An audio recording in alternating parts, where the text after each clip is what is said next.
Skiza story ma. Yeah.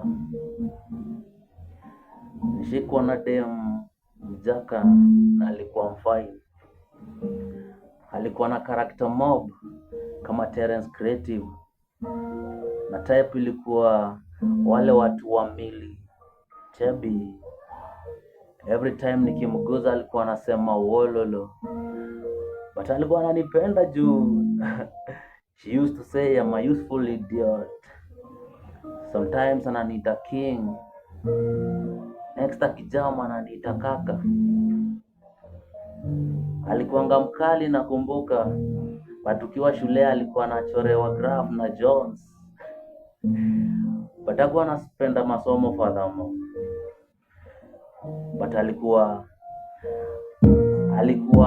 jovial. So I guess ni mimi tu sikuwa na bahati. Maskini mtoto wa mama, I thought tulikuwa tunadaiana. Oh.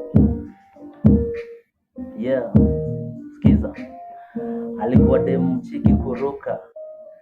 Ashaniambia anaweza nipenda even if I BN. But ni kama sikuwa solo. Kulikuwa na msafara. But I guess nilikuwa unique. I had fancy fingers. Zenye zilikuwa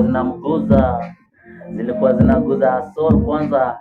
Akuja amedunga vest, soul vest. Ilibidi pia mimi nikuwe mfani. But alishangaa why nikamshow I'm just a comedian. And maybe I'm an angel sent to be a guardian. You never know.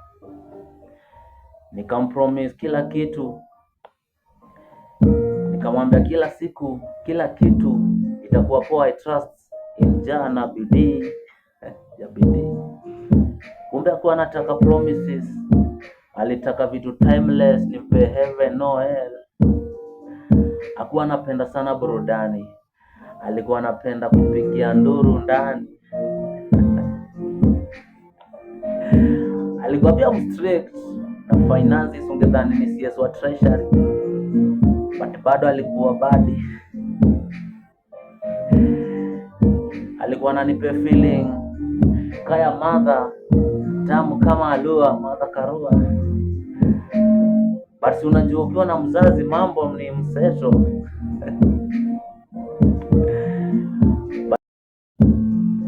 But to cut the long story short, udem aliniacha ma. Ati alisema niko na kelele kama Mkisii na niko na kosoro. Alianza kunichapa ati niko na sauti kubwa na namcontrol ungedhani mimi ni speaker. Weta. Kitu ilinishangaza ni nani alispread hizo rumors without my order. Jota nikichapwa na junisha mpenda because my eyes edit. Kuna ngoma alikuwa anapenda ya Kikamba ya Mbose kwa Ndindi. Juu sauti ilikuwa nyororo, nyoro. Ukijipata kwa ngori, advice ilikuwa moja, saka ja. Motivation ilikuwa siku moja tutawaipata. Mike tupige podcast tukue masongo. Juu babu yangu asheni andikia mawaidha na wino. At everything is like a passing air, usiforce. Nikawachana na hizo memories, nikarudi kadi na nikuwe na plan B kadi. Bless man, start here.